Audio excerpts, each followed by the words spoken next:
Okay, so this is my commentary on chapter 24 of the Proverbs.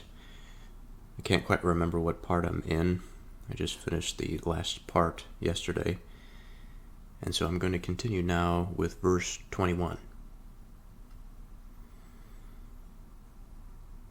Now before I begin, since I'm starting fresh, perhaps it might be worthwhile to give this a bit of an introduction.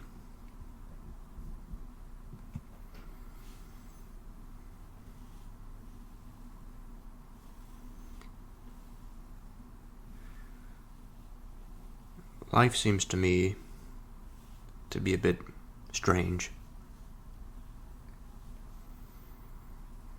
The more experience I have living it, it seems more and more that I'm participating in some play, that I am fulfilling some role in this play. There is a larger drama that I am involved in. And there are certain moments that I feel I can see what my role is. I can see my role fulfilled. I know that somehow my participation in this play, even though I don't necessarily know in totality what my lines ought to be, or where I am to go, I know that this play has a beginning and has an ending for me.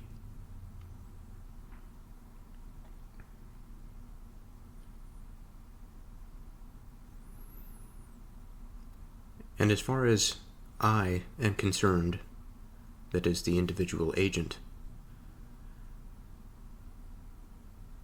this play is not without my contribution. It is not without my direction, and that as far as the personal story goes, I can direct it as I see fit.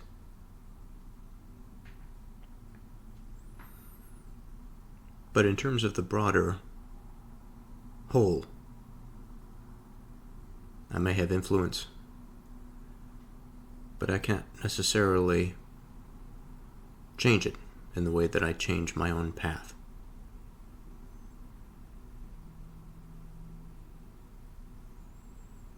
That is beyond me to a certain degree. Now, there was a topic that came up today during my day. Today is a Monday, the toughest of all days to get the mind and body moving. There's a conversation about the meaningful things, conversation that seemed to break through the mundane. It seemed to break through the facade of our materialistic culture. And I found within that conversation something quite intimate, quite satisfying, personable, valuable, something that I wouldn't trade for much of anything. I would have taken that hour without pay if I were given the choice between taking the pay and having the conversation.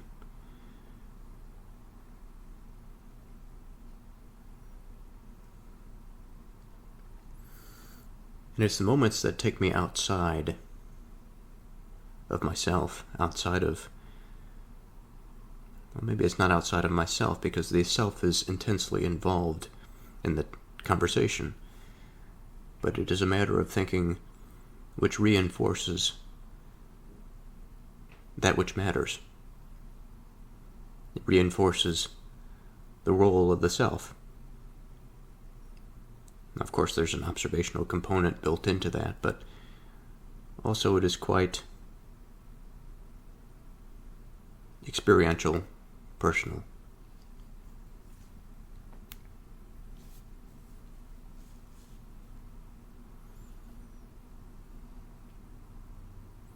My son, fear you the Lord and the King, and meddle not with them that are given to change.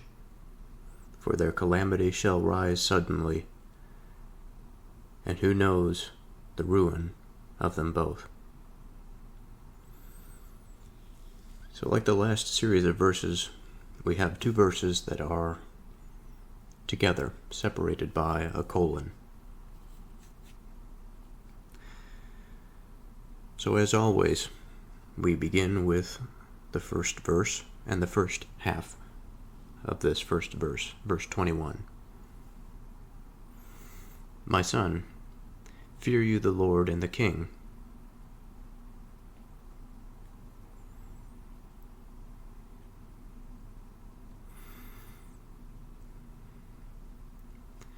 Throughout the Proverbs, this pattern is quite common. We are often prompted to consider fearing God. Less frequently, I think we are prompted to consider fearing the King. There have been a number of references to the kingship throughout these verses and these chapters. The last one that I remember turned into a reflection about power and about authority.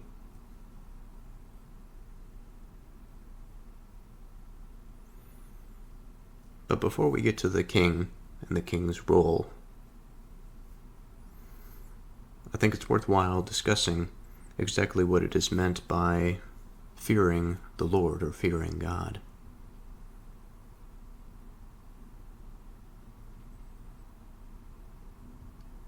If I were to ask myself, what does it mean to fear? Without looking at a definition, what would the answer be?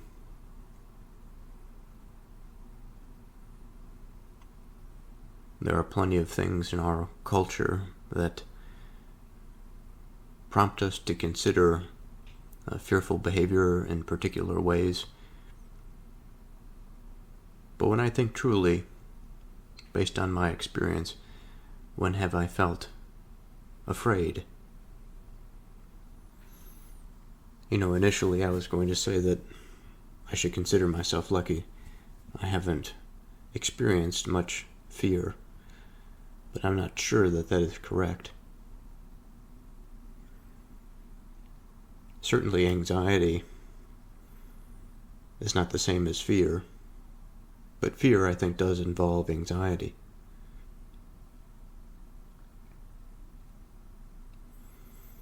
Anxiety directed in a particular manner, one can be anxious about a number of things, but it doesn't necessarily mean that one is fearful. But of this particular type of anxiety,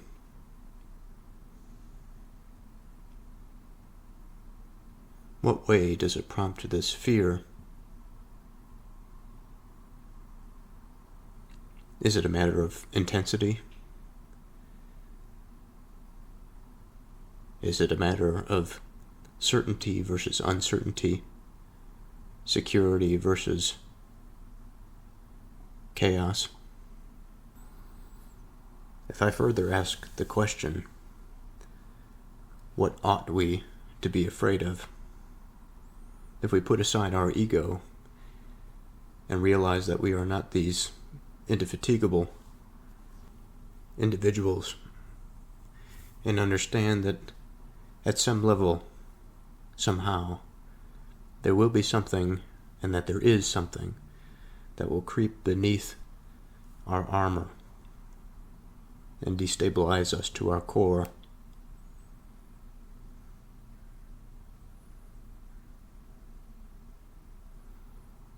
What is the thought that occurs? Well, I think within that progression, the identification of the word destabilize is moving in the right direction. Because within that conception of what ought we be fearful of, there was a recognition that there may be something out there, that there may be something that is unseen, uncertain, insecure, as I've mentioned, or rather, that would make us insecure. And that whatever our armor is to be, whether it is our understanding of the world,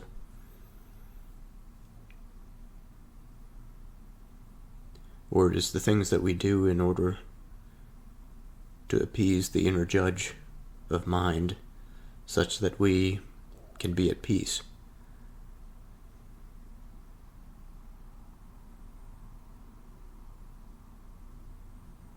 Whether it be something so quick and so violent that it makes us feel so helpless, like an infant, longing for a parent to comfort him and to provide for him. There's no question that a man may be strong, but even the strongest man, and here I consider the increasing popularity of strongman competitions and strongmen in general, some of these people are absolutely massive, and their feats of strength are remarkable. But given the limitations of human physicality and the forces that we experience almost on a daily basis, and of those that we can design, our strength, even at the highest level, the highest standard deviation away from the mean of our species, even they would be crippled by it. In a like manner, I think of the strength of mind. There are plenty of strong men, plenty of strong women that walk this planet. But much like the limitations of the physical, there are limitations of the mental and of the conscious.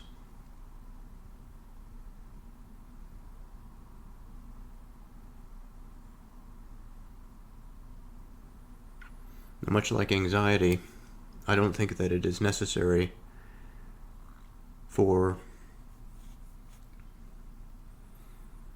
the limitations of mind, or the identification of the limits of mind, or even the personal experience bumping up to the limitations of mind, is necessarily fear-inducing in and of itself. There's a greater contextual puzzle here that I think is important.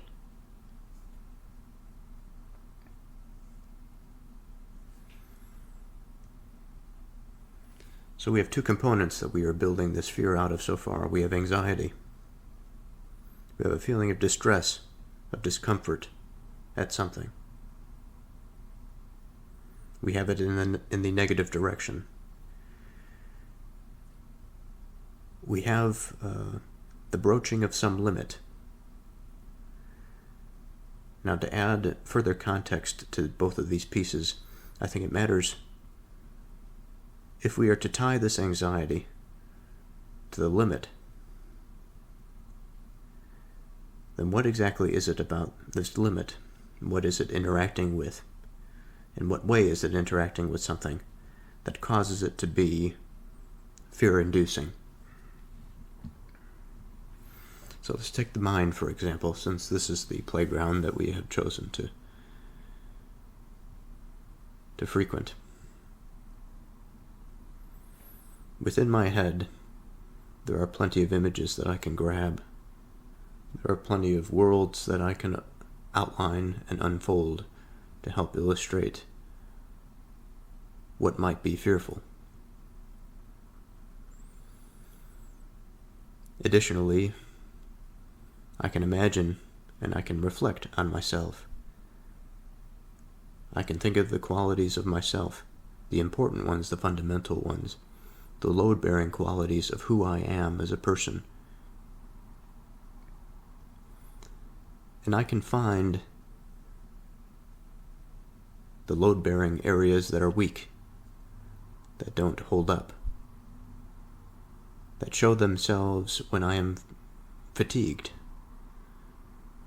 when I am uncertain, when I am weak.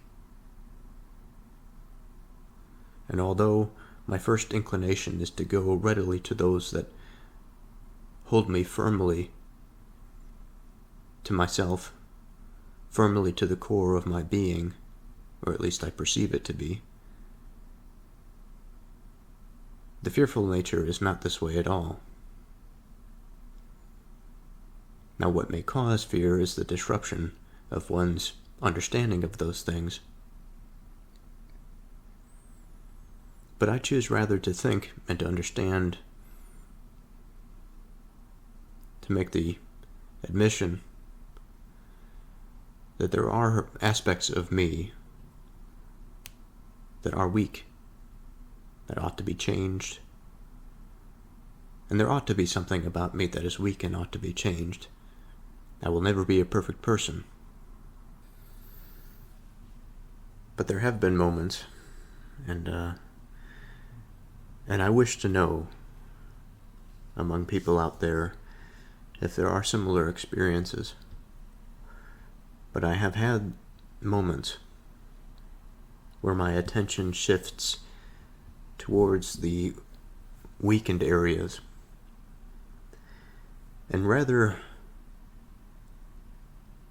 in certain moments, be of the philosophy of mind, be of the disposition towards goodness and loving of the possibility of swapping that weakened support beam out for something that is sturdy and more robust.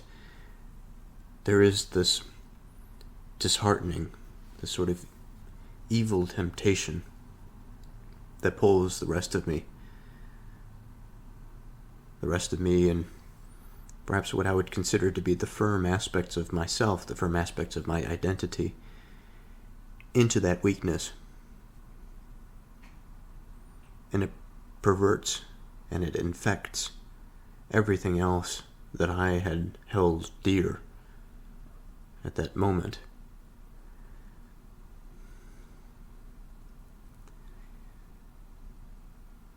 And now I've lived long enough at this point, I think, to understand that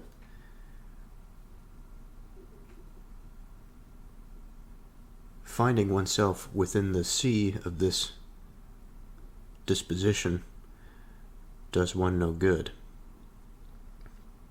It will destroy one's self-worth. It will destroy one's ability to participate in the world effectively.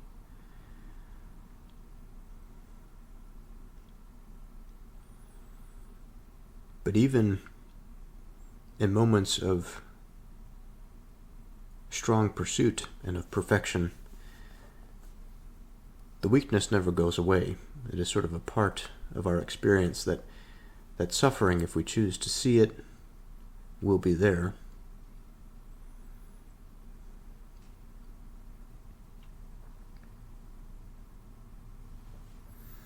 I promise I'm trying to get at what is fearful to me.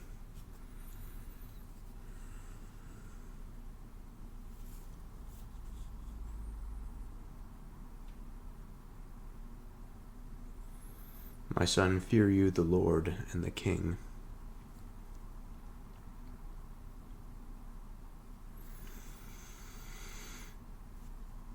There's something about moving from a place higher to a place lower. There's something about moving from a certain standard of living, for example, to a poorer standard of living. Moving from a state of wakefulness to a state of irritability and fatigability. Every stage of life, I think, presents us with these new rungs that we have to, and problems that we have to surmount and overcome. The introduction of these problems, I think, often can cause some of this fear, anxiety, until the mind, until the disposition, until the faith occurs such that the individual begins to see things in a different light. That the weakness is not something to be lamented over. The hill is not necessarily something that is... The hill and the fatigue, the exhaustion that comes from the exertion to make it over, although it is displeasing, doesn't mean that it is bad.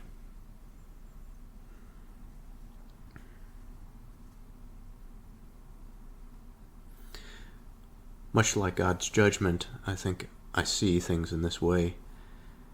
True judgment, I think, can be quite harsh, especially if we have gotten used to doing something in a particular way, especially if there's a certain element of our constitution,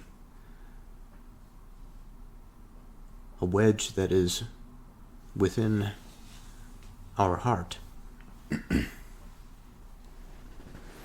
something that we have depended on for years to bring us to a state of peace and calm, to find out that that thing is incorrect. The process of grief over such a loss of fundamental self-identity, I think, can take a toll. I think it is something that this judgment, it is something that judgment can bring about.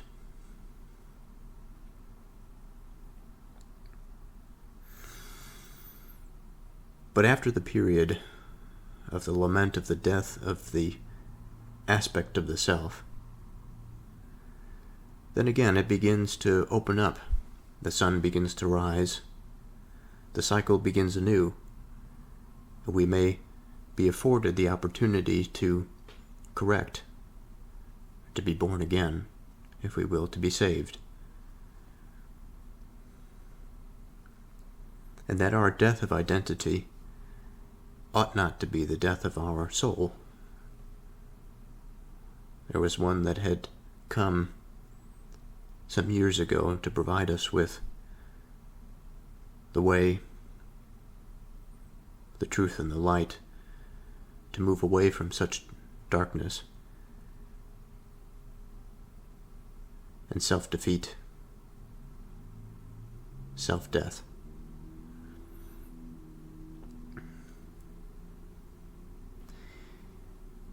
And so, when I read this now, my son, fear you, the Lord and the King.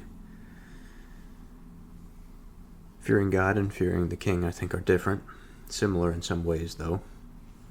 In terms of God, in terms of the Lord, maybe.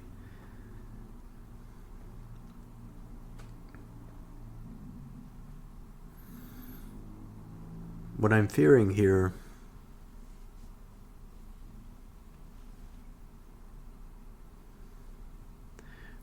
what I'm expecting is a certain type of anxiety.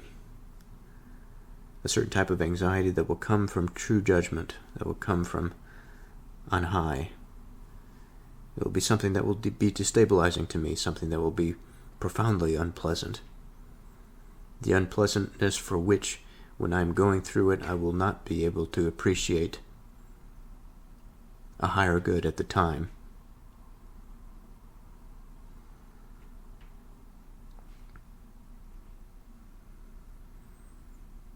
There's an aspect of this that I think is corrective, that it is meant to keep us in line, such that the things that are obvious to us that would lead us to such a state of despair and such a harsh judgment, that we follow the rules that would see us avoid some of the simple pitfalls, the pitfalls that may lead again to that type of self, the identity crisis, the ultimate death of the self, or losing of the self in the crisis, and the frantic attempt to reorganize the pieces such that the self will not dissolve under the weight of the judgment. My son, fear you the Lord and the King.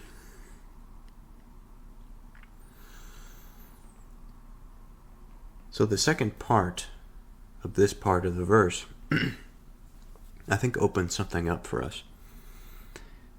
Because we've gone through this process of thinking about the Lord and the relationship of fear and why we should fear the Lord.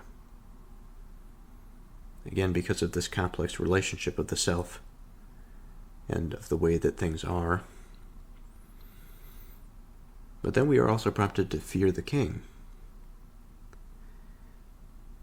And so then what we must necessarily do is to understand, well, what is the relationship between the Lord and the King?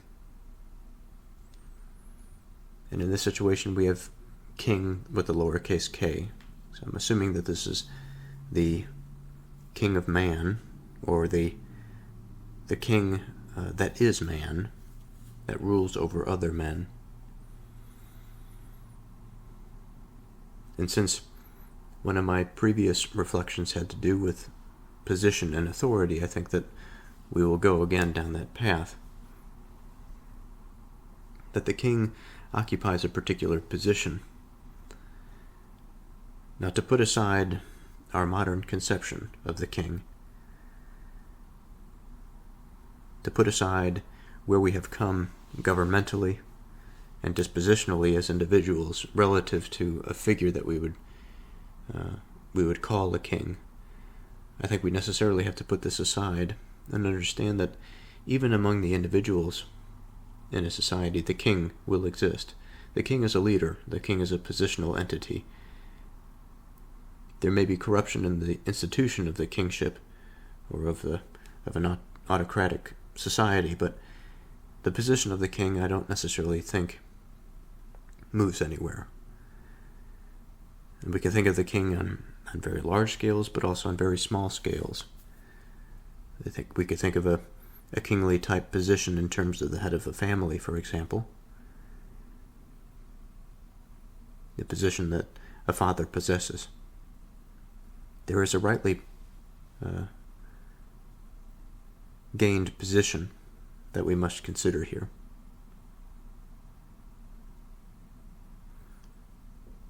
Upon the throne that God sits, or the Lord sits. This is certainly above the king. This is the King of Kings. But it is another position that we can consider within this broad map of relatedness and of position. And in terms of this map, position, or the place that a person or an entity occupies, has value. Now here I want to pause and make something explicit. I was using the term Lord interchangeably, almost, with the term God. And I think in this verse it's possible to do so, but it is not possible to deny that this verse is also pointing towards authority and position. And so the term God used in this verse would refer to the entity. It would refer to that supreme being.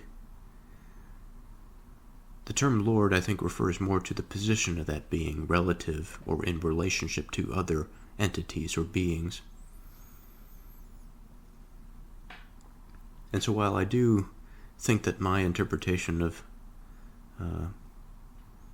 judgment is useful,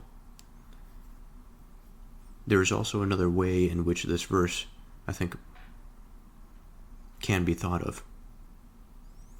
And so again, here we have a broader discussion about the map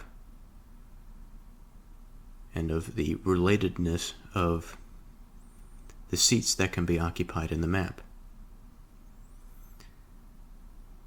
So this is what I would like to explore. So, my apologies for the break in the continuity of the prior recording, but today is a new day, and there is about to be a thunderstorm outside. It is 8:30 p.m., the time that I will continue this recording. Now I want to get into the topic of the map and what that means.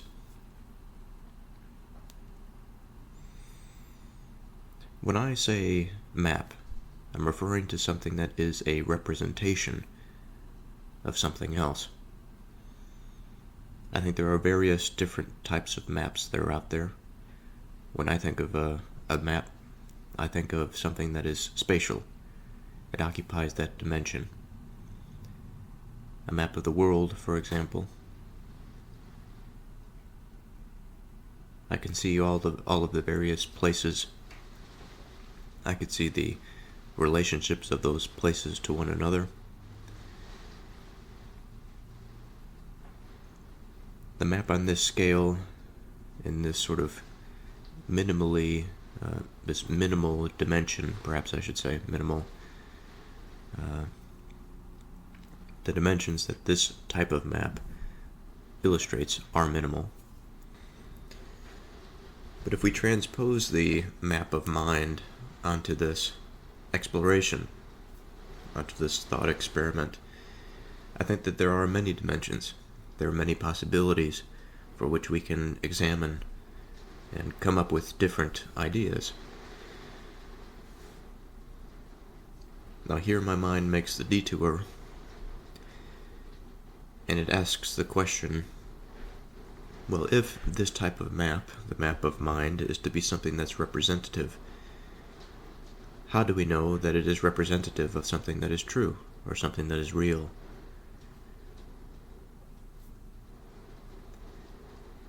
And it is a difficult question to answer. I think that there are those that feel quite certain in their answer, but for my part, I remain dissatisfied with many of the answers. Now we can say, perhaps, that there is something that we can consider to be wrong. We can say that there is something that can misalign. We can say that our thoughts misalign with the material world that is, in some sense, outside of the thoughts that occur in our mind, but also the thoughts that occur in our mind depend on the material substrate. But the material substrate, in the way that it's organized, affords the possibility for a type of error to occur in judging that which affords its experience. The substrate upon which it is able to act and exist. And so in that domain, in that respect, when we consider true and falsehood, I think that this is primarily what we're talking about.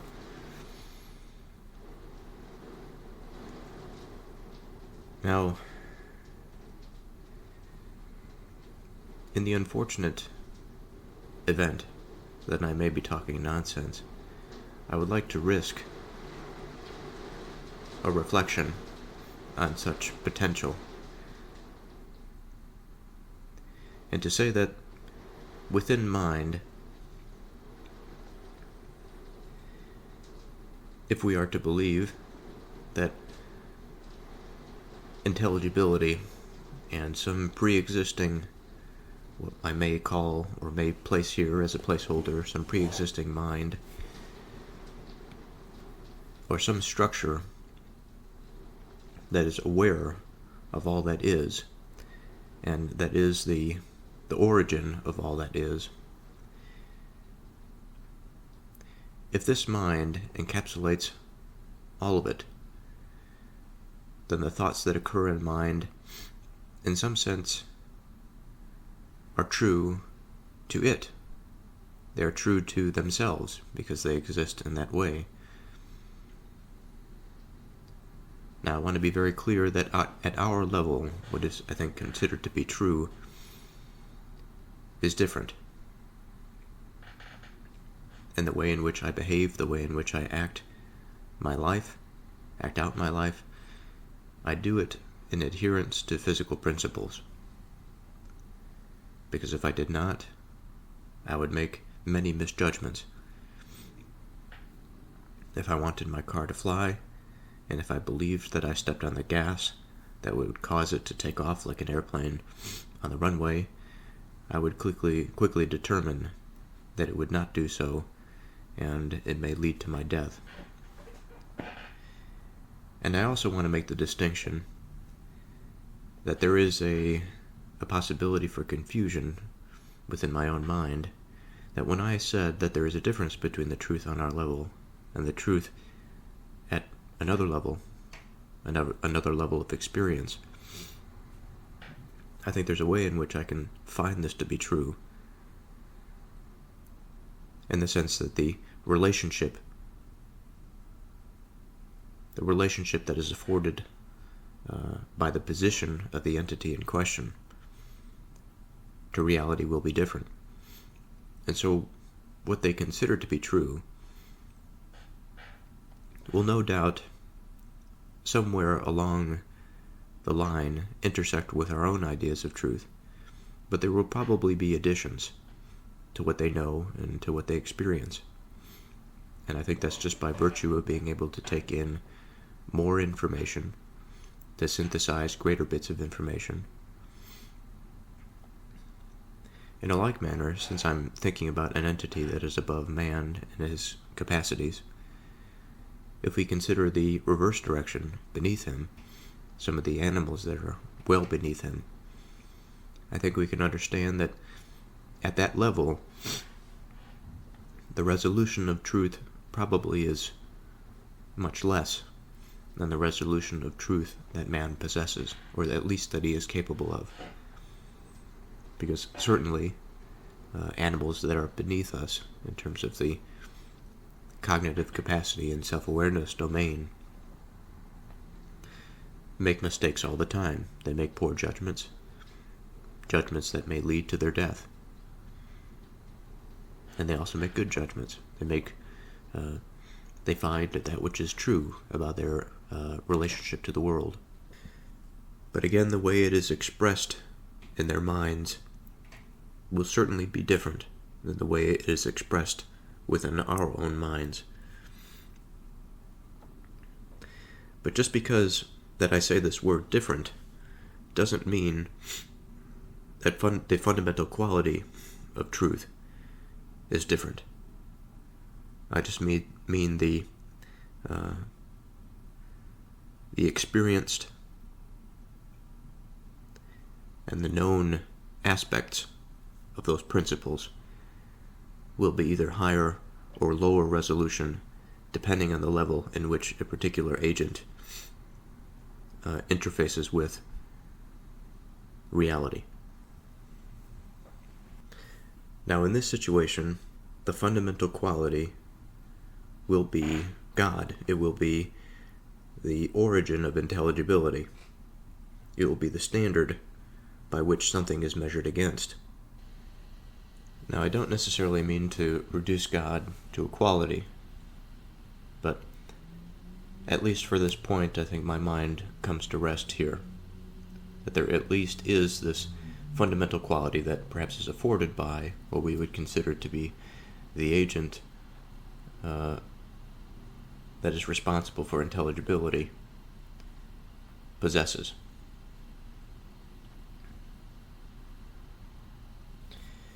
So then what does this mean with relationship or with regard for this conversation about the map?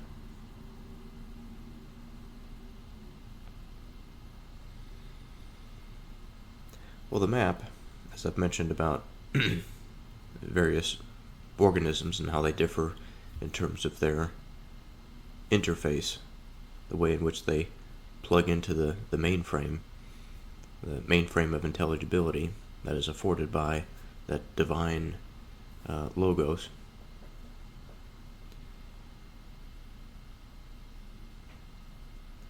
The map is created by the agents that plug into that system. Now, it is not required for the agent to understand the system that it is a part of, but the system understands that the agent is interfacing with it, because the system is an agent. And even I should say, the realm in which the individual agents, the agents that perceive themselves to be individuals and independent and have their own identity, they participate within an identity of something else. And because they participate within this identity, they are responsible for recognizing different qualities of the realm that they are in. And because they recognize the different qualities of this realm, or of the substrate that their program is allowed to run on, they then form their ideas about that substrate and about the broader system that allows them to be. And what emerges is an image, I would say, a map. A map that has much like a physical map.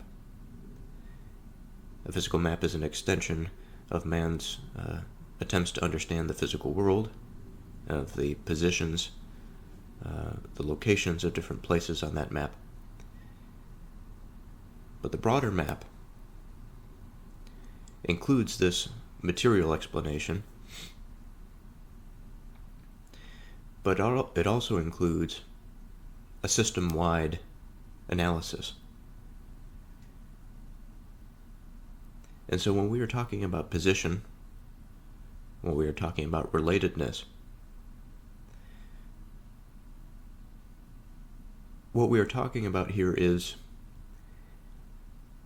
in some sense, we have to differentiate the heavenly from the earthly, the heavenly in the sense of mind, the heavenly in the sense of concepts and meaning and purpose, and then the earthly in terms of the substrate and the prerequisite for meaning and purposeful behaviors. Now, I think we only really have to separate this temporarily, because when we think about both the agent and its independence from that of the substrate that it operates on, and then of the broader system that affords the substrate for the agent to act on, even within the substrate, either by reduction or by, I would imagine, philosophical inquiry, one would come to some sort of understanding or realization, I think, that even within the material that is absent of the meaningful and purposeful, what would seem to be guided and directed, it would raise questions about the substrate itself. Now, there may be many mechanistic causes for that substrate, just like there are many steps for which a person can build a house or design an engine. There are plenty of different components and pieces that can be analyzed and understood of how they're put together. Much of the process could be automated. It can seem like it's automated.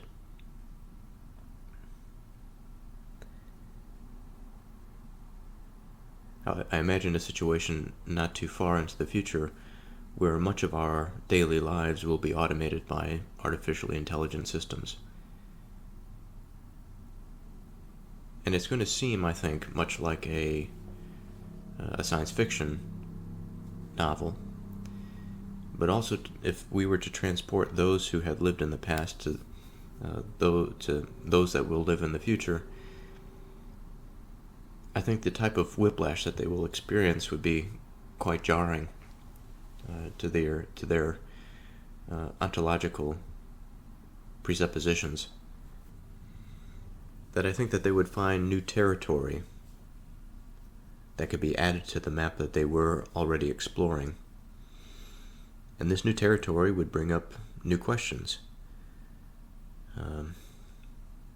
new problems,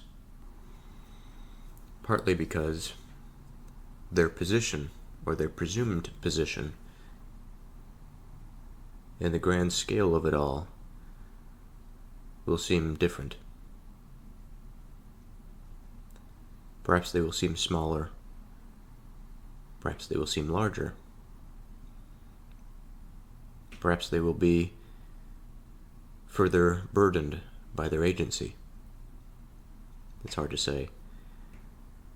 And I speak as much for them as I speak for myself, entering into a situation such as that.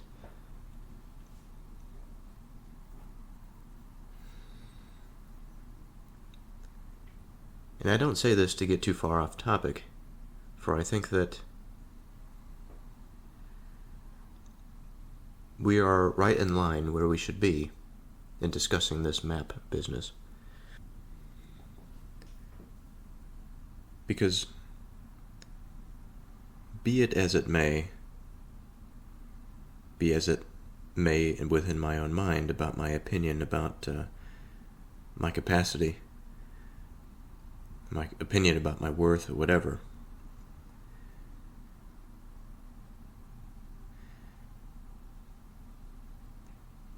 I was born into a certain culture, a culture that seems to fulfill, at least in part, an extension of our interface with the world. Now, certain cultures I think are better than others at attempting to explain or to provide a map for their people, for a particular collective, about ways of behavior, again, about the ontological suppositions.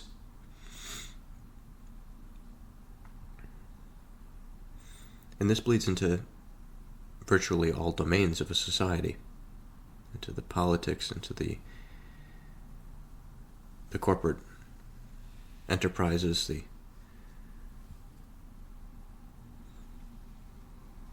the way that the mind thinks,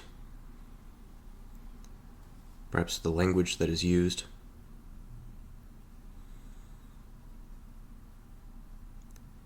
And so in terms of the map,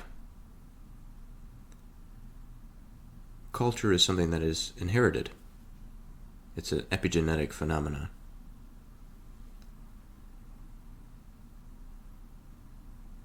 And since it rests above this more physical, beyond the agent realm, but also involving the agent, it serves as an interesting thing to reflect on, but also an interesting tool to use. Because the book that's in front of me, the Bible, more specifically the Proverbs, is affording me the opportunity to consider these thoughts that I would not have otherwise.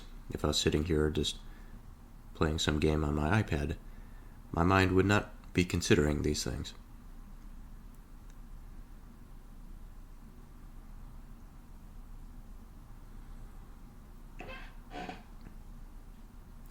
And I think, for what it's worth, the consideration of such things is a prerequisite to flourishing.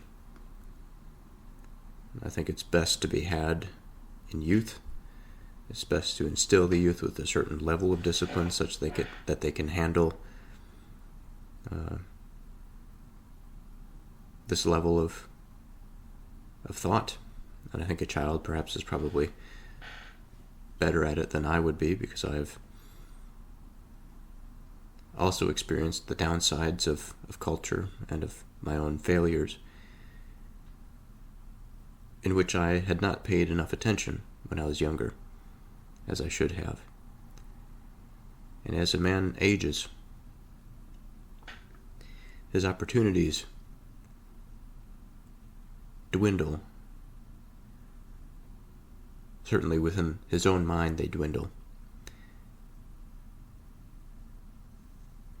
And there are certain opportunities, I think, of of learning and of thought. In terms of this thought that I'm speaking of here, considering being and of purpose and of the big why question.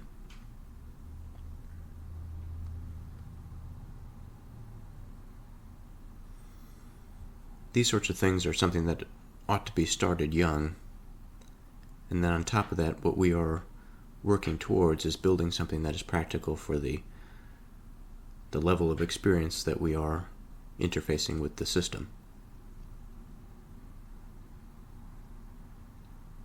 Broadening the map in different types of dimensions.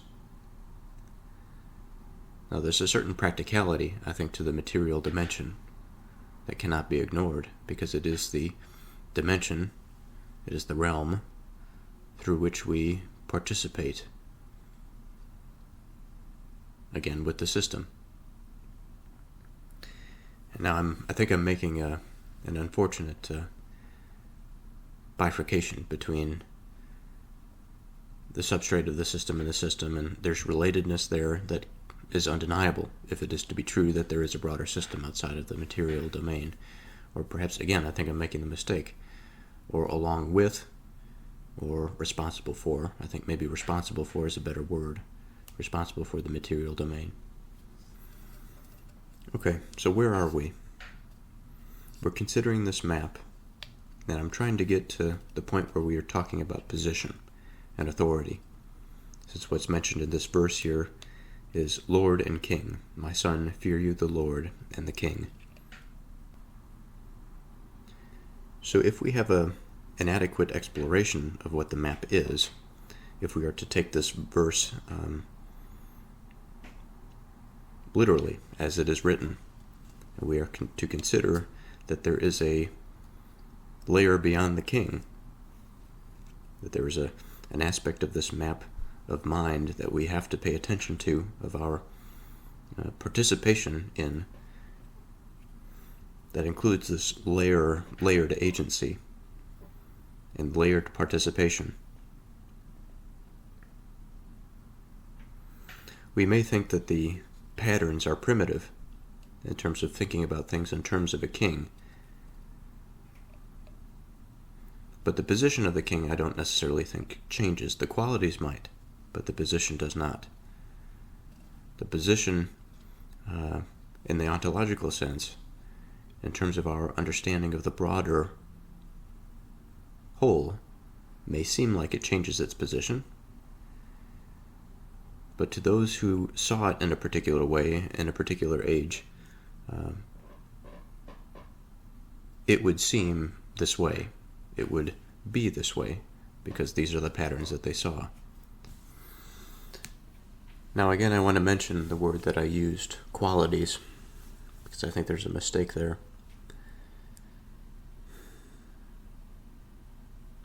When I say qualities in the manner in which we can be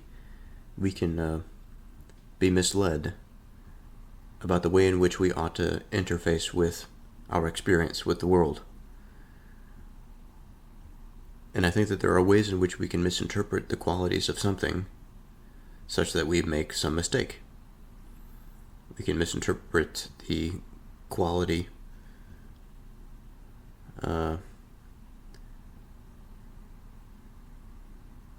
of a physical location of something, of an object, and we can trip over it.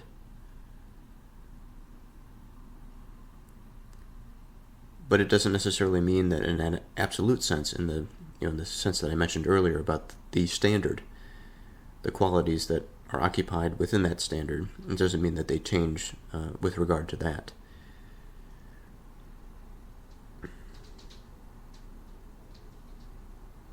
So, okay. My son, fear you the Lord and the King. So we're talking about a position, we're talking about a seat and authority. Now the question is, well, what position does the king occupy relative to that of the position of the Lord?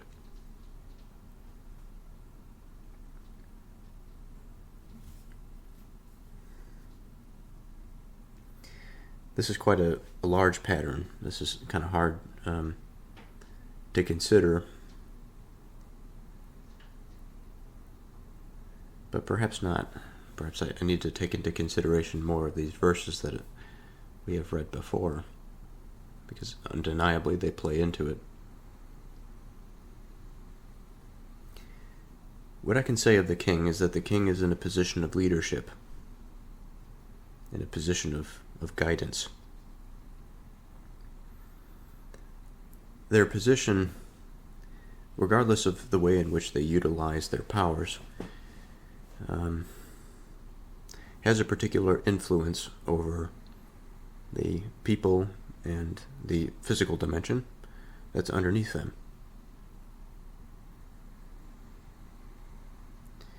Now, when I say the physical dimension, I don't necessarily mean that the king has control all over the specific dimensions that we would consider more so in the physics sense of dimension. It's not like the king can travel through time or space as he wishes. Again, he is the agent that interfaces as the rest of us do. The king is a human being. And so he occupies a particular position upon the framework of intelligibility. And his position on this framework, again, as I mentioned, this may seem a bit primitive, but his position, I think, delineates a lot of the technological labor of mind to the rest of the populace.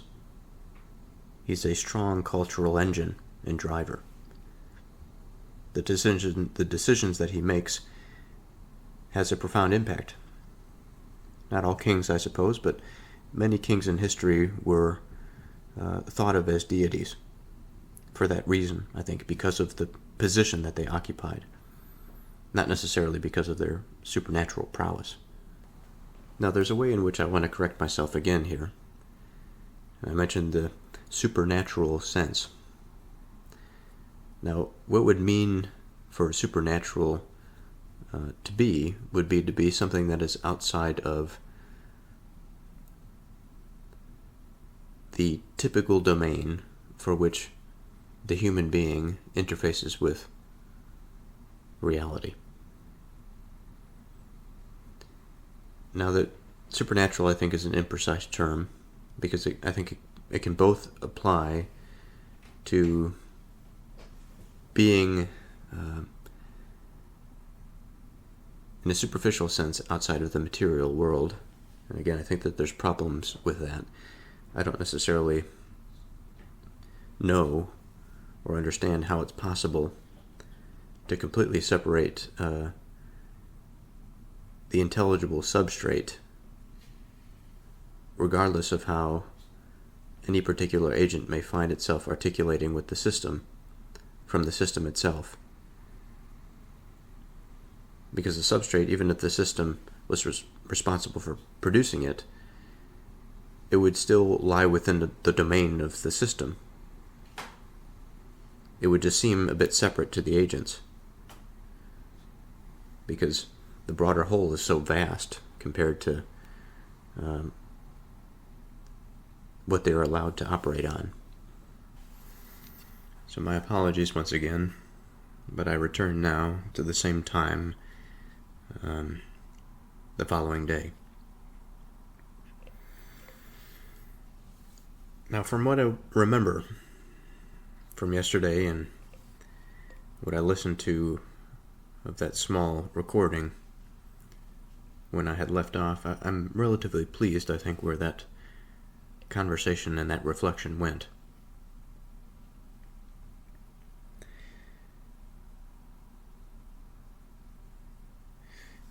You know, as I go through my days, I'm never surprised, or rather I should say I'm always surprised. Or perhaps I can say both. It's a strange thing. It's just too strange, perhaps, but there are days that somehow feel that I, as this willful agent, am so diminished. I'm tired. I'm exhausted. My speech and the articulation of the words is poor. My mind may be running okay, but there's just something generally off.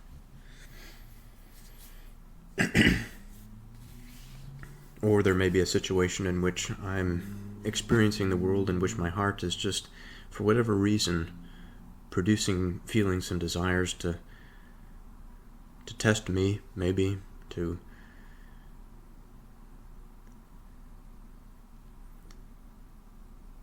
perhaps the feelings and desires are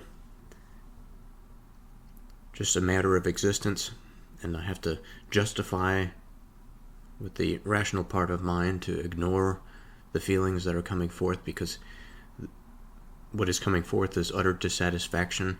What it's dissatisfied with, it's hard to articulate, it's hard to reason. And there are other days that are good. They make sense. Words come quite easily. There are no times of stuttering.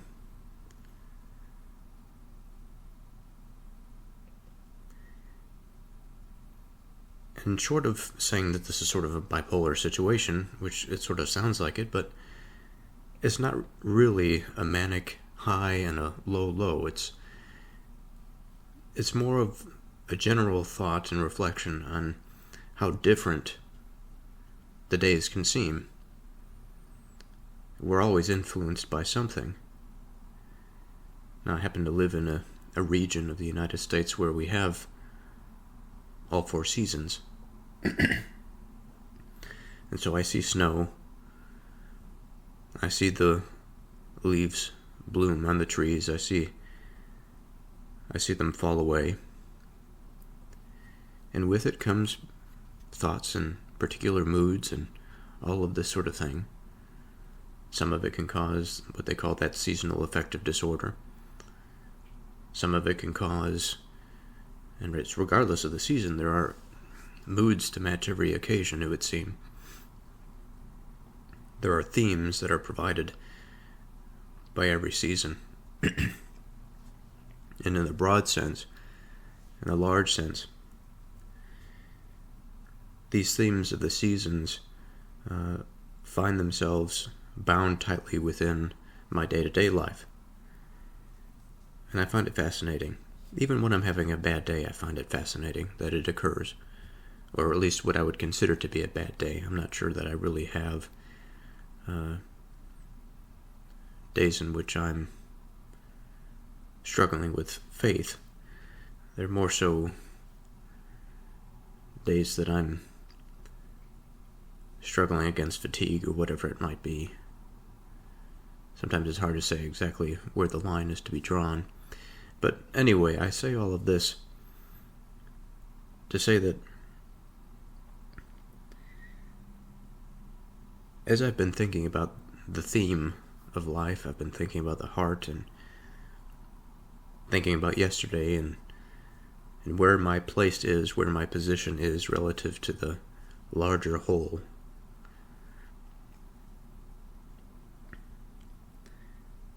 I find solace in it, but I also understand or feel that we are approaching something interesting in human history. And it's hard to articulate, it's hard to understand exactly what's coming.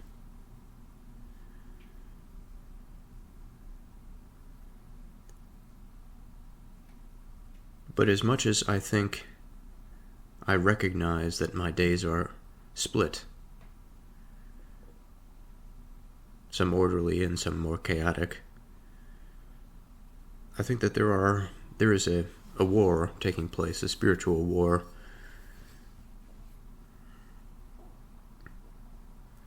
The two sides have found themselves battling in my mind. Perhaps there's a good and an evil sort of situation. I'm not really too sure how exactly to describe the forces that are at play. But I do believe that it is a reflection of the broader battlefield. For our minds are the field.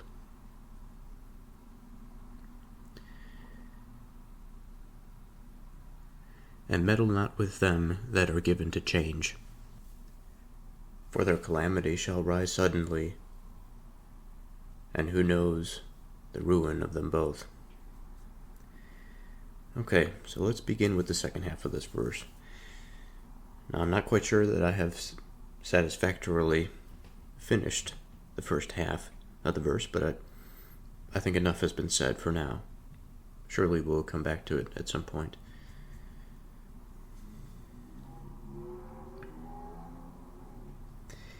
So the first time I read this verse, I was particularly struck by it. And now that I read it, I'm reminded of a conversation that I had today at work with somebody. There's a question about progress. Maybe not a question about progress, but a statement about progress. And then based on my response, the response by this person was, in reaction to it, questioning why I didn't challenge them on what they had said, which I thought was particularly interesting and a bit strange, as though they asked the question to provoke some response out of me.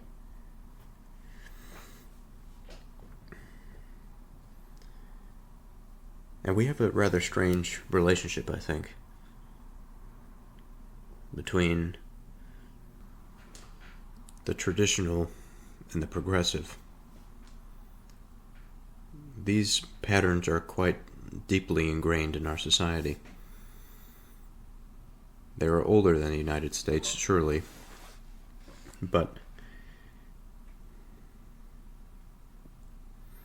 I think there is at least an identifiable trend that there are those who would wish to reject tradition or of long-established customs and principles for that of something new and something different, some form of progress that is what is seen as an advancement.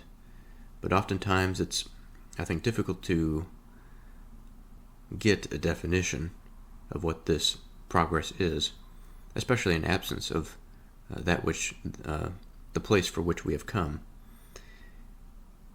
And as I thought about the response to this statement, I wasn't sure if I liked the formulation of it at all, because it was a statement that seemed to throw me into chaotic waters. And I suppose the question is, well, are you thrown into chaotic waters because you are unsure or unsecure in that which you know? Or is it the case that there's something literally about the way that the statement is arranged that makes it difficult to understand exactly where you are?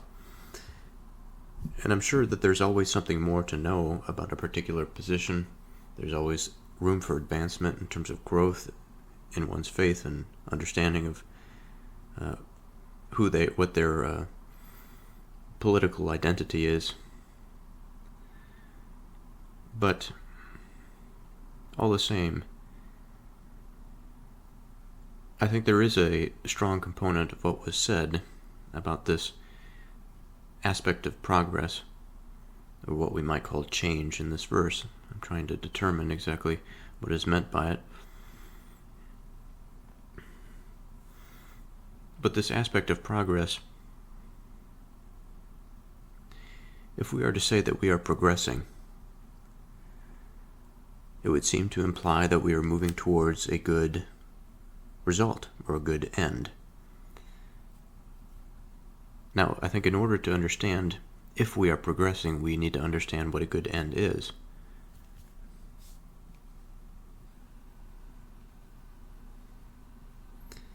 I think that there is a conception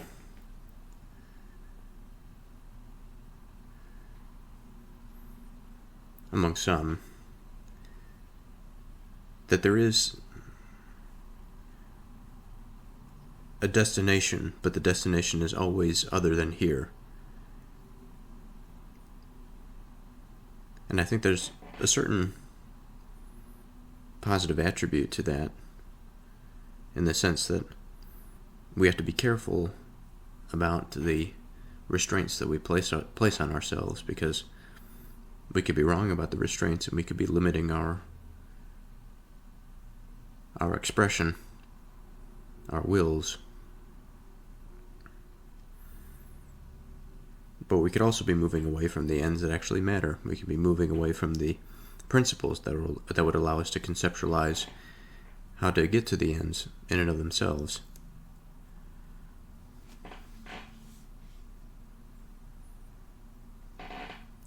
Progress, I think, is a very small piece in a broader conversation.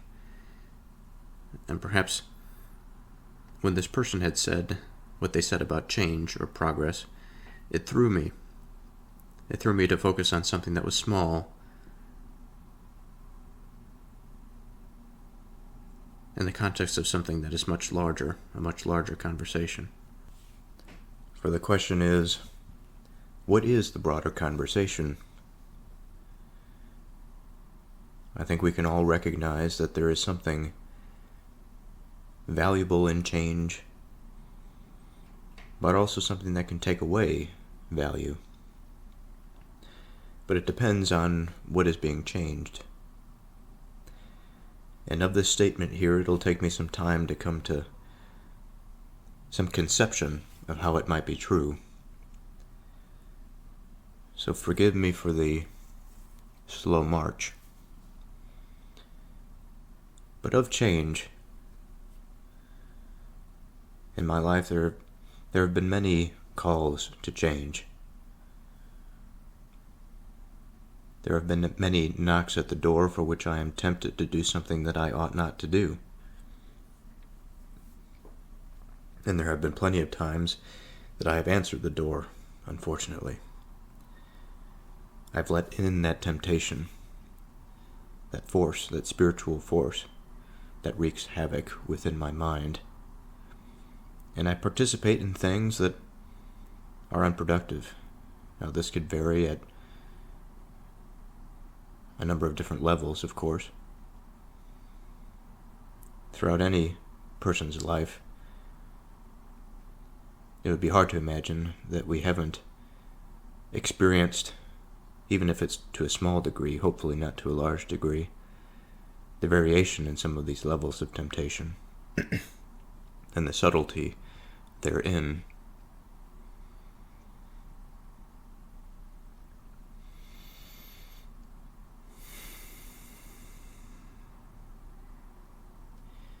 But I say this to say that in such instances in which I am tempted,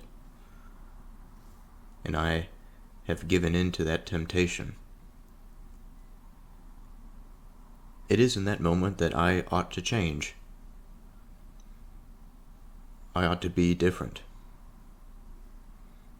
I ought to learn from my mistake and change my behavior when a similar situation arises. And here, I'm not exactly sure that this verse would disagree with me, because it would seem unreasonable to say, well, you should not change even if you are the offending party. Of course not. That doesn't make any sense. But I believe that I've had this conversation already at some point in this episode, having to do with a matter of perspective. It depends on where I think we approach this, that then it would allow us to see or to consider change in a particular light. Now, if we are thinking on the individual level, as I've just done, of course, change to us to make something different, to make our behavior different, is in accordance with a being that has agency, that has a degree of freedom of will. Now, even that statement, freedom of will, I think can be examined at different levels, because there is a way in which we can say that we don't have freedom of will, because we are not entirely liberated from everything. We live, we exist under all sorts of different constraints. But in the manner that I mean, in the context that change, or to make something different, to alter something, to modify it, perhaps to replace something with something else,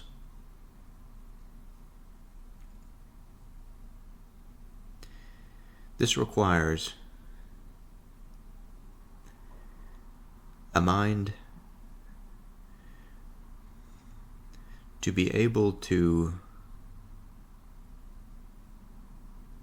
act and to believe one thing independent of the way in which things are. Now, there's something here that is quite unfinished. The agent that acts,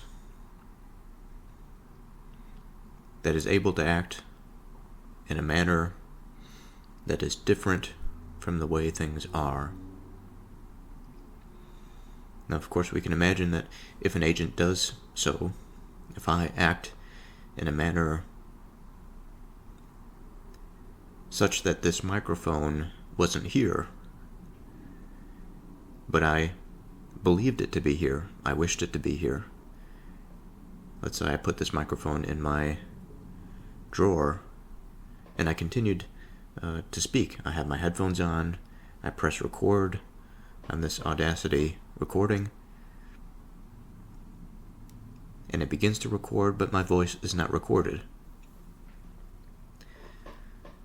Now my opinion, my belief is obviously wrong here, because my purpose, my goal, my direction is not lining up to what I believe is happening, or the desired effect in the world. And so in this domain I must change. Now what must not change is my relationship to the world at the level that I relate to it. Because if it were to change, if I did indeed put this microphone away,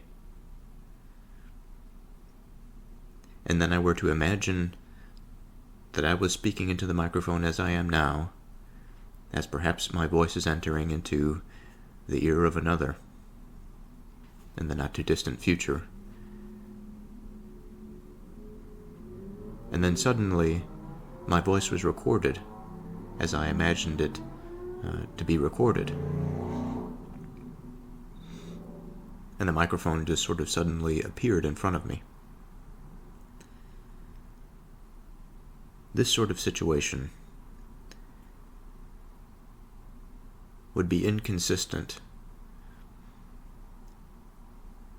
to a being that is separate from the all-knowing, or the creator of intelligibility. At our level, we do not have access to this type of creation. Now, we can create in an extended manner, in a reasonable manner. We can connect logical pieces together and manipulate the environment around us given the laws that we are exposed to, or that we are under the jurisdiction of.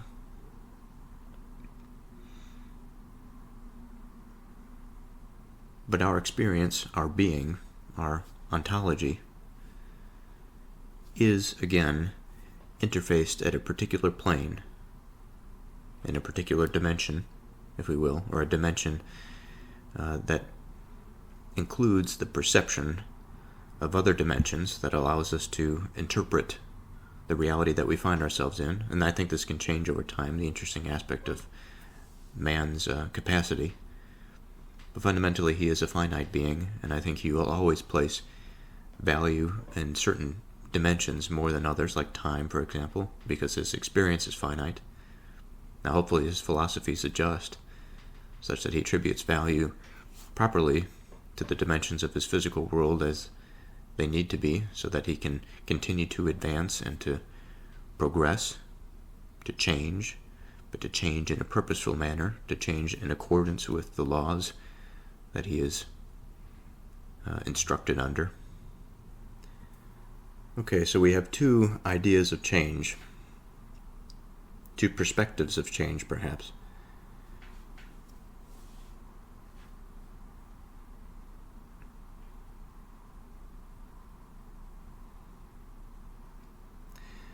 So the question now is, what does it mean to be given to change? Now, the definition of the word give is to freely transfer the possession of something to someone or to hand it over.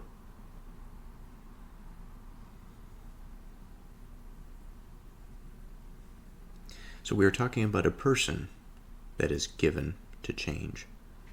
That their personhood, their identity, is transferred from one place to another.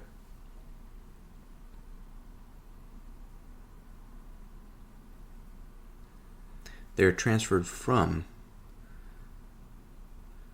since we are going to change, we are coming from a place of stability, or a place, rather, I should say, that does not differ. But of course, then the question is, will differ from what? We can also say that we're coming from a place that is unalterable. And if we are coming from a place that is unalterable, of course, then what we are considering is the type of change in the first instance, the type of change in which my meaningful, purposeful action in the world lines up with my actions and my behaviors. And although I may make mistakes, it is up to me to make sure that if my purpose is not being executed in the way that it ought, if this microphone is not in front of me and my purpose and my desire is to record a recording, then I better put this microphone in front of me, because I don't live in an environment under a certain set of constraints that would afford me the opportunity to create in that way, even if my mind can imagine it to be true. So what we are being asked to consider here is that the position of Lord and the position of the King are fundamental positions in the landscape of human affairs.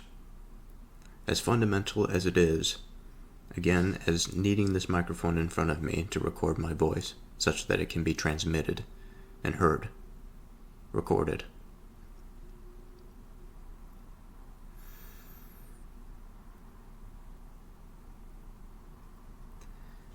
Now, of course, the question in many minds, especially the contrarian mind of the 21st century, would be, well, how is it, perhaps, that we can come to understand what those fundamental principles are?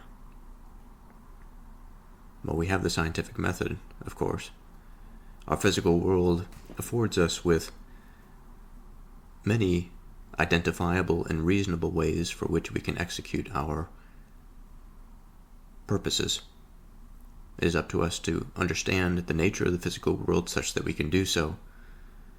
But the matter of our purposes causes us to imagine a landscape, or to understand a landscape that is beyond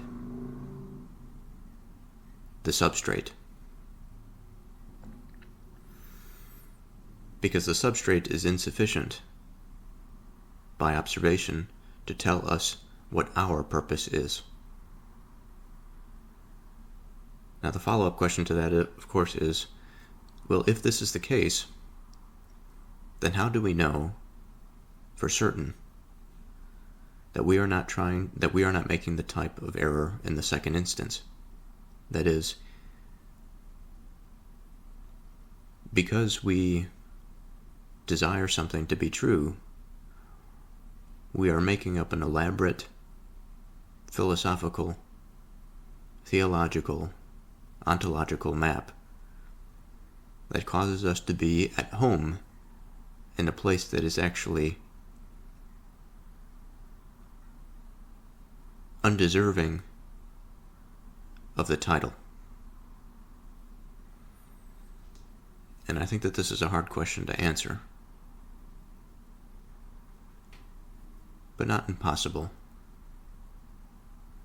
So before I move on to the next verse, I think it deserves an attempt at the answer. I would say in the first instance that if we are trying to prove that such a thing exists, and by such a thing I mean a broad system that is more than the constraints and the limitations that are placed on the physical interface for which man finds himself, that there is something beyond that which we know, beyond that which we can ever know, that has given rise to knowing itself,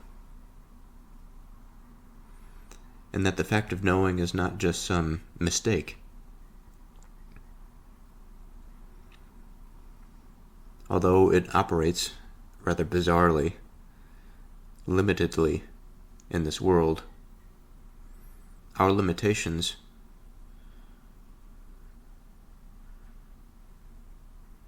do not give us the excuse to say that mind in that mental sphere has no value. I think we ought not to be the type of beings who consider it their own existence to be valueless. Now, I wouldn't say that that is my answer in totality, because there's much more that one ought to explore here. In the sense of the physical, in which we talked about the type of change that this verse may be referring to, I think there is even more than just the answer that I had given, or the interpretation that I had. Because although I think it is true that if there are those who believe in a change that is separate from the level in which we interface, then they will be mistaken, and they will, as is in the next part of the verse, they will come to calamity.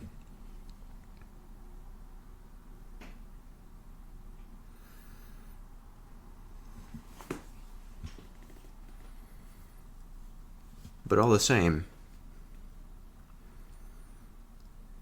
the interface is only half of the equation, because we need the interface to enact our purposes, but our purposes are not formed necessarily by the interface. The interface, again, it allows it to be, but it doesn't cause it to be.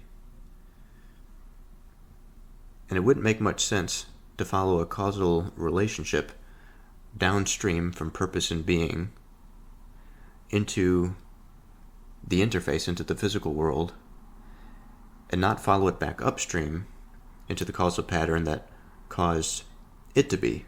Now, of course, we can examine it objectively, we can understand how it might develop within the physical interface, but the emergence of such a thing, the emergence of such agency,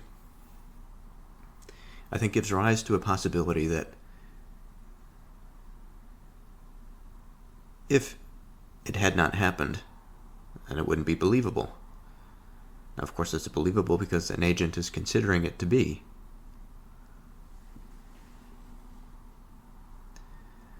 But it is not because the agent considers it to be that it is. The agent cannot see above himself, but can only infer based on his relationships to the interface, the physical interface, but also various patterns that are subtle but perceivable because of the strange way in which his soul was born. under the mysterious circumstances under which his soul was born. And the mystery, I think, extends beyond just pure emergence. I think it has to.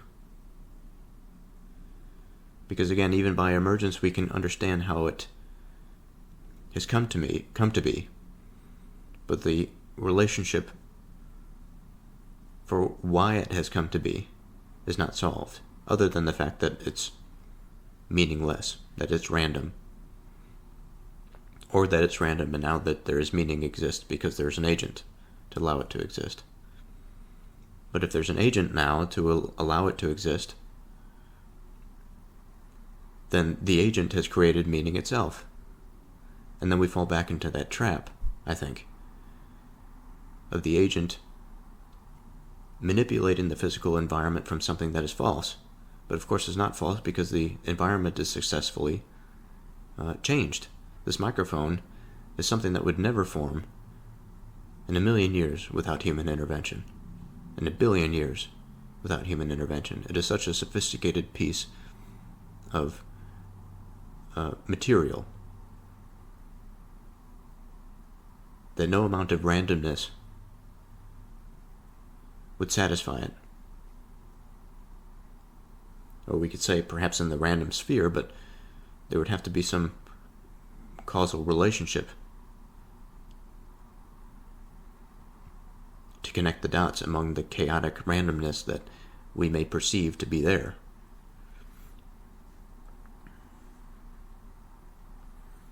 And so that approach doesn't quite make sense. And so I'm left with the relationship between man and his interface,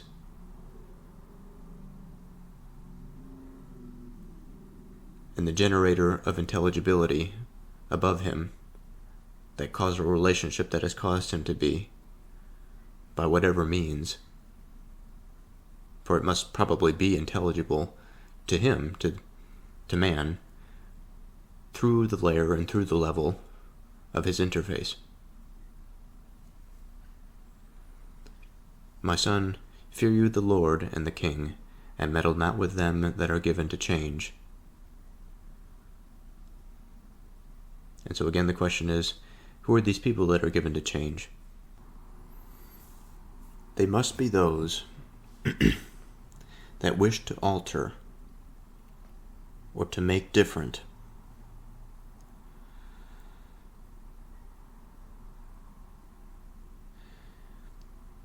the fundamental structure or the fundamental way in which we interface with the divine. It is to disrupt the causal pattern for which man's experience, his existence, his agency has come to be, by the understanding that there was something prior to him that caused him to be. Now, prior to him, there's more to this. It's prior to him, but also prior to meaning, prior to his meaning, prior to his desire. Because this is the loop that we found ourselves in, caught in, trying to justify his own purposeful experience in the world, and trying to stay consistent with some reasonable way in which his purpose, his meaning, is not some delusion. Because again, if it was, it would be just as if that thing that is his meaning, that is his identity, it would be just as if the mind of nothing had caused purpose to be,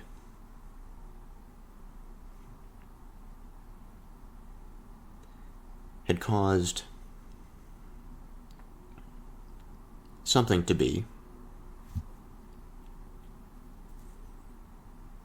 much like my mind wishes to cause this microphone to be, if it were not here. Of course, I cannot imagine for something to be if it is not something. I do not again possess that ability.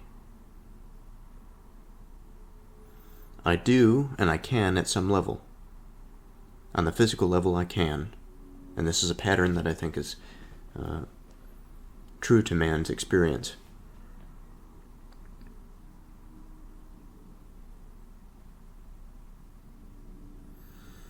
But I have to wonder at these people. My mind immediately goes to the artificial intelligence, and I'm torn about this. I think all of us are going to be torn by it. We're going to have this quite strange theological conundrum, and we have it already, let alone the ontological one. But I see it as such a great tool to allow us to see farther into the physical world, by which we can enact grander and grander purposes. But there will be a way in which I think that people try to use it to make something of our experience that we are positionally not allowed to make. And the only way for that to occur, I think, is for that agent to move into a different type of interface. And I don't even know how that is possible. Perhaps it's not impossible. But the suggestion there would be that it would be possible for that agent to take man with it, or to give it some understanding. And perhaps that's true. The understanding part might be true. But as far as man as he is, I don't think it's possible for him to be something else. Not to transcend his agency, I have no idea about that either. There's a lot of strange territory that is coming. But all of that aside for the moment, this warning, perhaps that there is something good in the warning about these artificial intelligence people, that there's just something that we might regret when we try to change something that we ought not to change.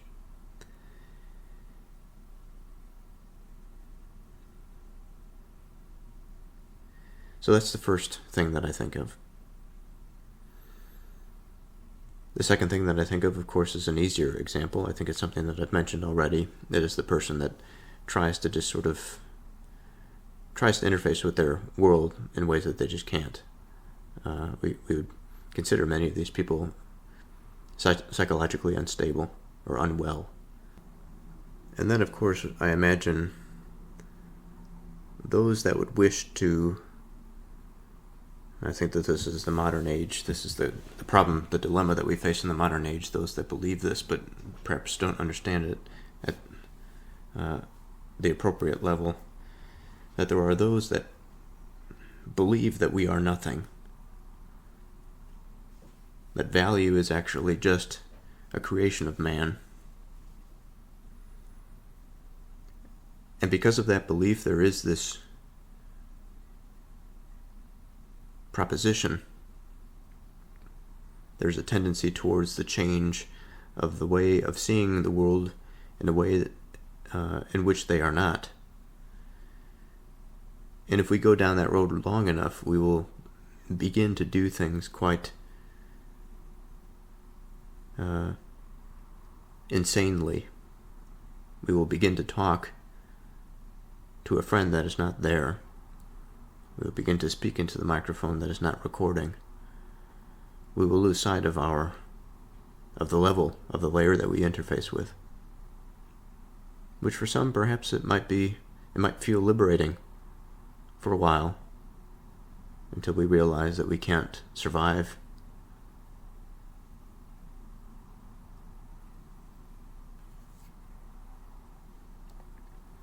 For their calamity shall rise suddenly, and who knows the ruin of them both. Another strange and mystical verse. So let's begin with the first half. The second half is really what is sticking out to me, but for their calamity shall rise suddenly. I think this flows from what I was just speaking of. The interpretation of things that just are not the way that they are. And I think there are interesting avenues that I've attempted to explore that can be multifaceted, and it's not just the simple, mistaken interface. Well, on some level it's the mistaken interface, but there are plenty of different ways in which one can mistake the interface. Now, the definition of calamity is a disastrous event marked by great loss and lasting distress and suffering. Now, man's suffering is multifaceted, I think. I think there are layers to his suffering, and some are more immediate than others. The civilized sort, the sort in the 21st century in which man is fed, satisfied in that way, but lacking in others, is different from the type of suffering that perhaps the ancient people went through. And so if we consider the etymology of the word calamity, of course we go back to the Latin roots, and we have calamitas, which means loss, damage, or disaster, which was originally a term used to refer to the damage done to crops by storms, pests, or other disasters. Now further, I should say that the word calamitas is related to the Latin noun calamus, meaning straw or weed. Now the disasters were often devastating to straw or reed crops. And so it's interesting that we have something that is a word and a term that is buried within the reed crop, or the straw,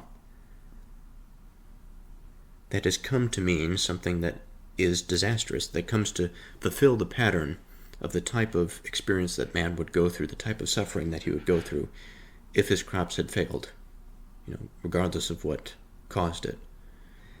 Now, starvation is almost as existential as you can get.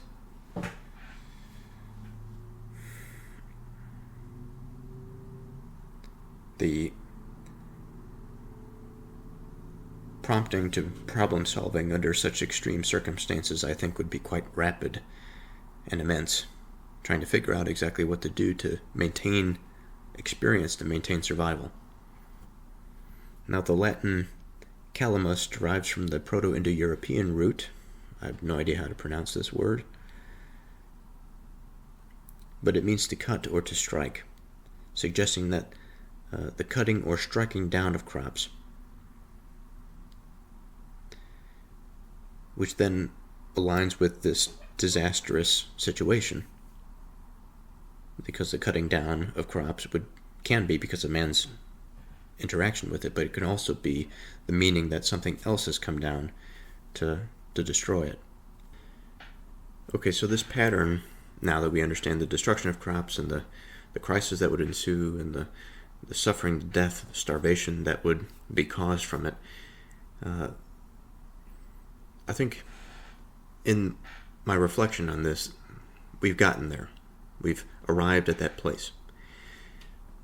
So understanding that calamity will be caused because of the improper relationship of understanding position, of our place. What in the world is meant by the ruin of them both? Are we talking about the Lord and the King? Are we talking about this term them, the false interpreters, and the other person in the story? The other man, which would be the king? Are we talking about the king's position? Are we talking about man's position?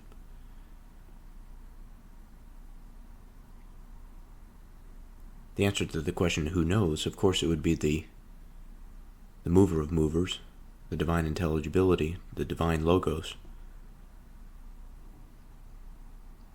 What can be said of this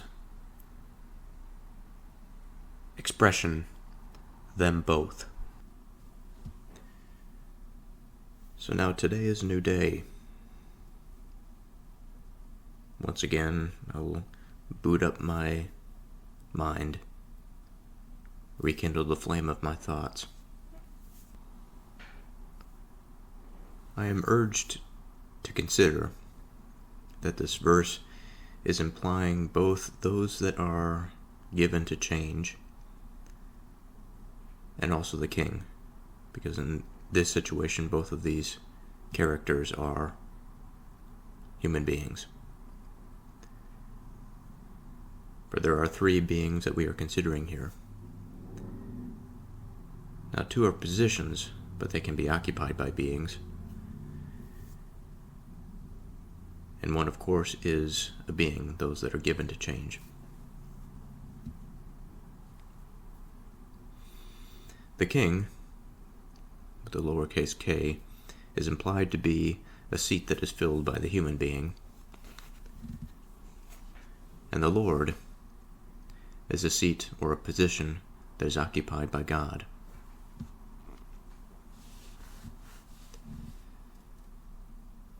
And so the question is now, then how is it the case that those that are given to change would also bring down the position of the king?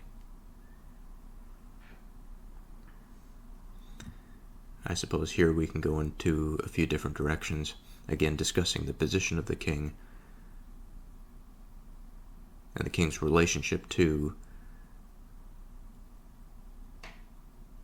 his subjects, but more specifically those that are given to change.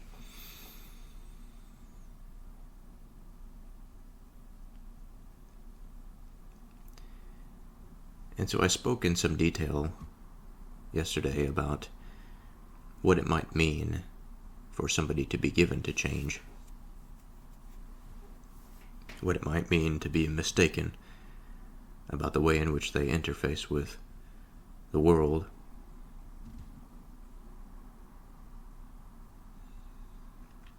And given that we are prompted to return to this image, and since we are considering that based on this image, or based on this map, position is a thing of value. Position is a place to enact power, but it is not restricted to that quality.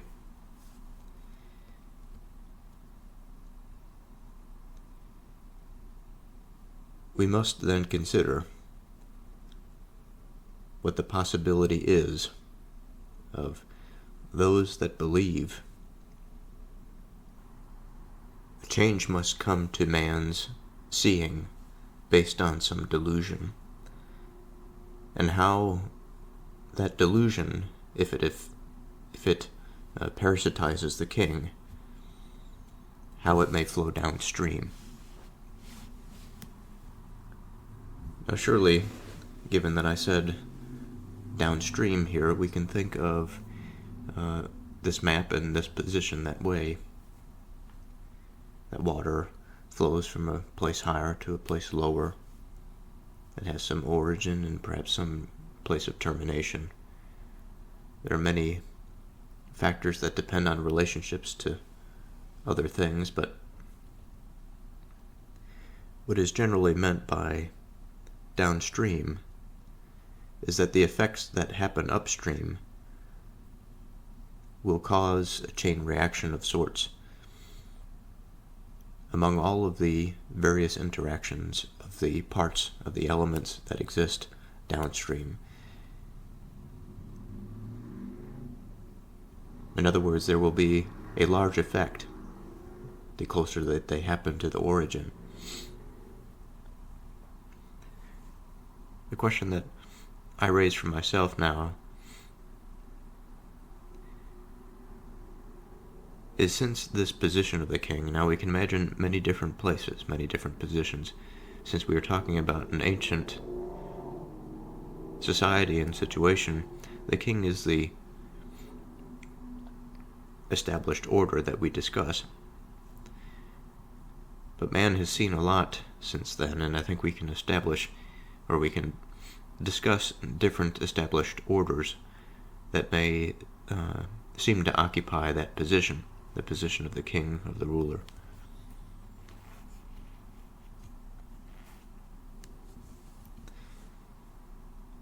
of any agent I think we can place in this category.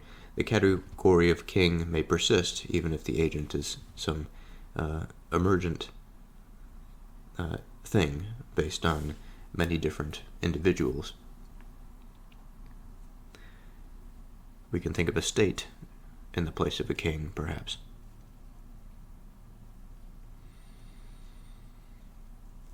And so by this way of thinking, as some state apparatus, we can imagine our government, and it seems week after week we are discovering new and interesting things about the way in which the United States government is corrupt, the way in which they are failing to uphold the principles for which our founders have envisioned. There are many among the populace that either are ignorant of the principles for which we have established this collective, or wish to understand our society under different parameters.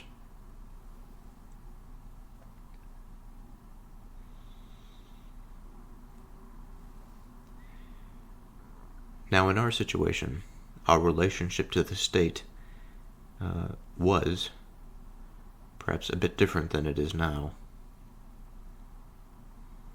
It is not entirely different. We still exist under some semblance of a collective participation in self-governance. But it is much reduced.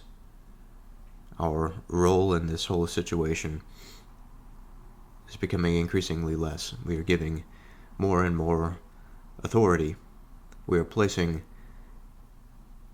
a smaller and smaller group, a group of individuals into that place of kingship, into that centralized authority.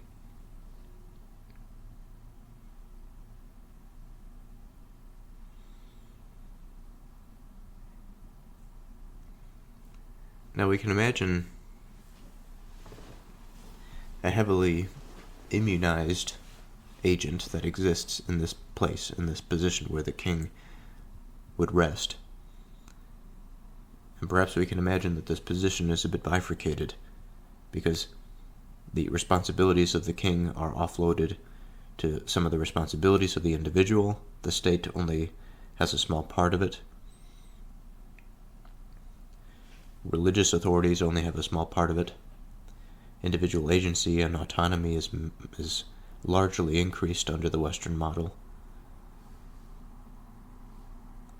And so, for a pathogen to exist in this environment, I think it's much more difficult for it to spread pervasively.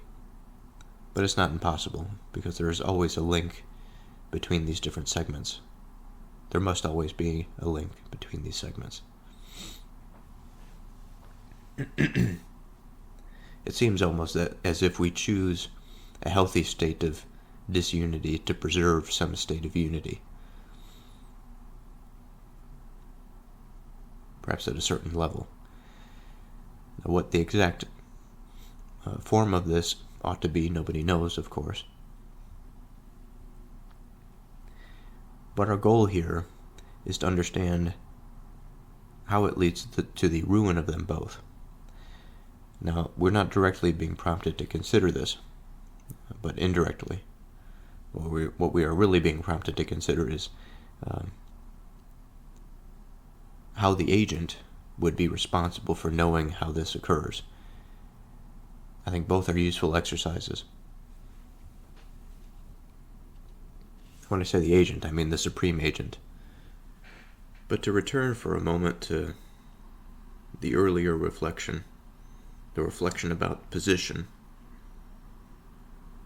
the reflection about man's position. Now, there's some physical overlap here, but as I'm thinking about it now, I think primarily in terms of mind. Man's collective, his societies, surely form some physical establishment in the earthly domain, but his purpose, his meaningful intention, I think can be examined in a dimension that is separate, or at least, now I've said this before, I have a hard time understanding how they're entirely separated. I think that there must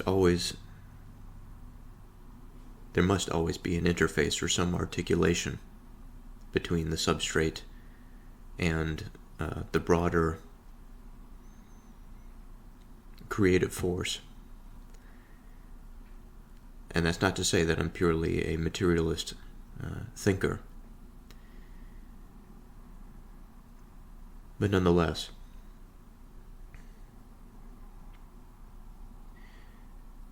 that within this landscape, within the image, within the river, as we hear the running water, within the variability of different ways in which a position can be occupied,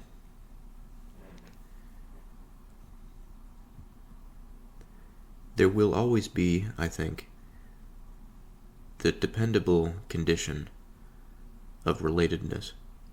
There will always be, as I just mentioned about the creative force that is related in some way to the material, regardless of the position, there is some way in which information transmits to the next identity. And although identities may change, I think their forms, as they are established, are fairly constant.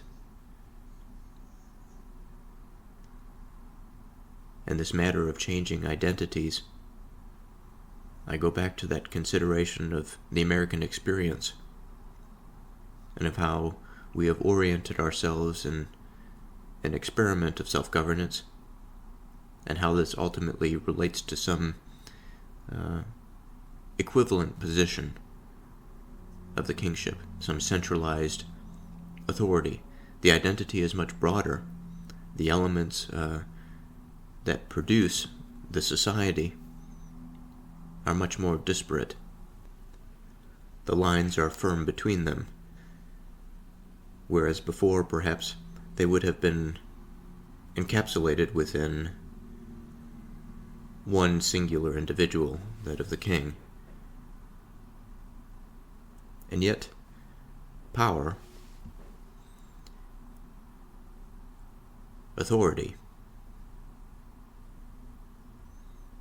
rule, these things don't necessarily go away. And I had mentioned that I was considering this in terms of equivalencies, and I'm quickly discovering that I don't think that this is possible. I could try to find myself some logical loop to get in there. But I think as a matter of trying to find relatedness, this is not productive territory.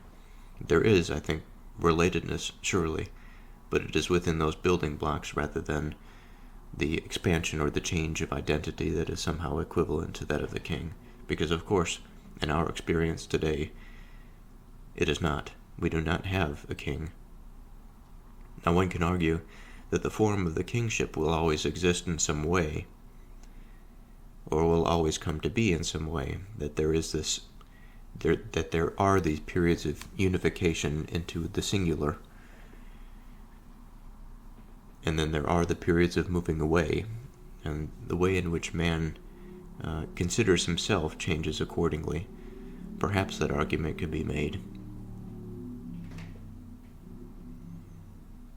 But regardless of man's winding and twisting road through his experience and his existence, whatever form it may take, whether it be self-identification or collective, I think that among the identities, the relationship between them, the communication, the exchange of information, is quite fascinating.